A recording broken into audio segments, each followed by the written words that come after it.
I guess. But I don't know. You know, it's weird. Maybe because I write poetry, but every novel I've written starts with a single image, and most stories. I mean, that story actually just started. As I said, I was just kind of one afternoon. I was, you know, just looking out across the ridge, and I was looking at, you know, it was a dry time, and I knew there was a danger of fires, and an image of this woman came into my head, and I wasn't sure, you know, what she was doing or what she was looking at even.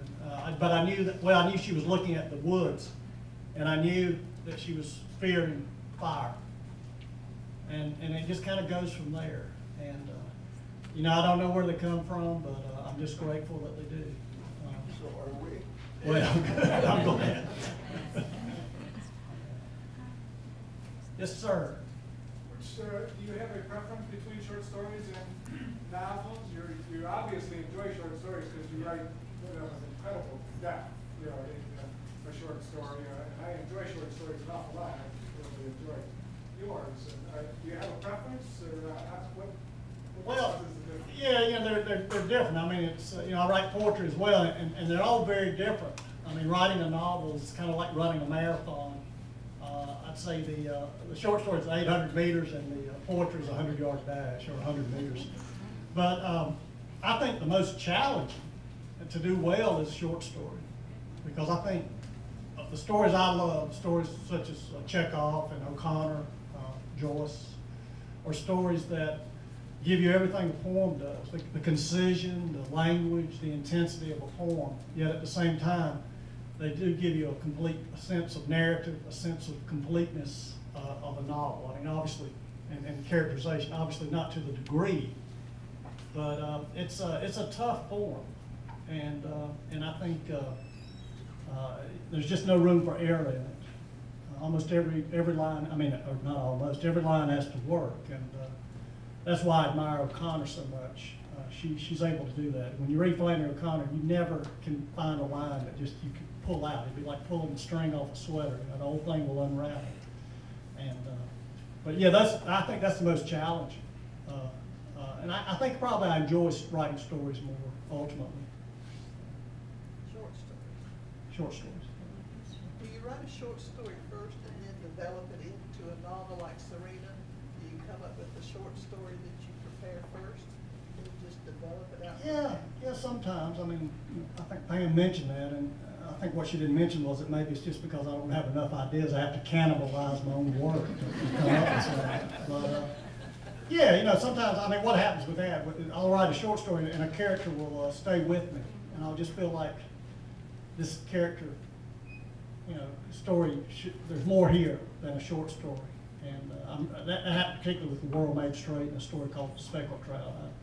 I killed off this 17-year-old Madison County boy, and I started feeling bad about that. He'd only, you know, he'd only done like 2 or 3 stupid things, and I started thinking about my teenage years, and you know, I'd done 20 or 30 and I'd lived, so that wasn't really very fair.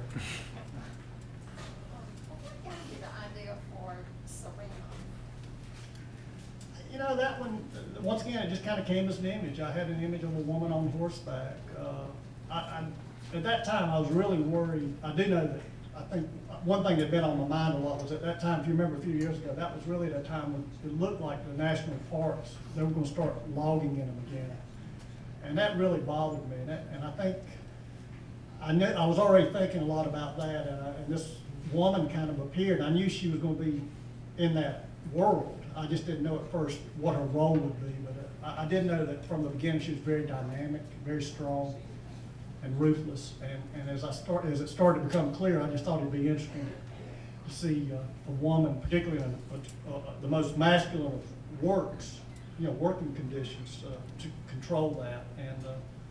And as I got even more into it, you know, I realized that, you know, there's just not a lot of characters in American fiction like that, females that have that kind of power outside of a family. You know, very often they'll be matriarchal, but to have that kind of, I thought that would be interesting to run with that. What was your inspiration for Saints of the River? I'm halfway through it. Yeah. Well, there have been a couple of instances like that. I was very careful to make sure I didn't get too close.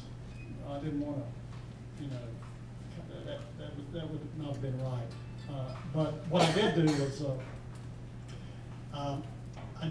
I was fascinated with the idea, you know, and I wanted to write a novel about environmental issues, but the temptation is always to turn it into propaganda, you know, and it can happen very easily. I wanted to write a novel that would be as morally complex as possible.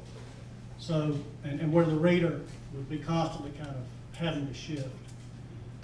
You know, I think that's the realm of fiction, and I think that's what fiction does really well, is that you know, it stays out of the black and white and in the gray. You know, films, sophisticated film does the same thing, of course. But yeah, you know, so I wanted to, and I just thought it'd be a good story, you know, because you've already got so much drama in it, you know, because of the situation, the conflict. So yeah, you know, I just kind of went with it. Did what I could. That was an interesting novel because I wrote about 50 pages and I realized I had the wrong person narrating it. I had the journalist narrating it. And I knew something was wrong. I finally realized it really wasn't his story, it was Maggie's.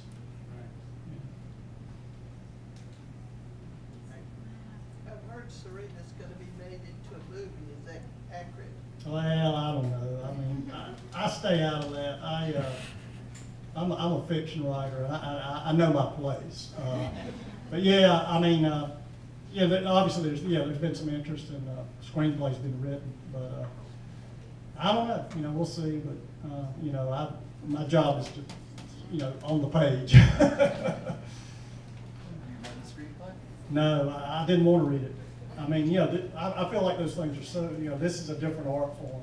I mean, this is something different, and their interpretation of the work. And so yeah, I'm staying clear of it. And I mean, I'm glad they've asked me some technical things, and I'm glad to answer those. But you know, the screenwriting is very difficult. It's a very different animal, and I know that. And it's not something I think I do especially well. So I'll leave that to the more talented people. Will you go see it when it comes out? Of course. Yeah, my son wants me to set him up with Angela Jolie, you know.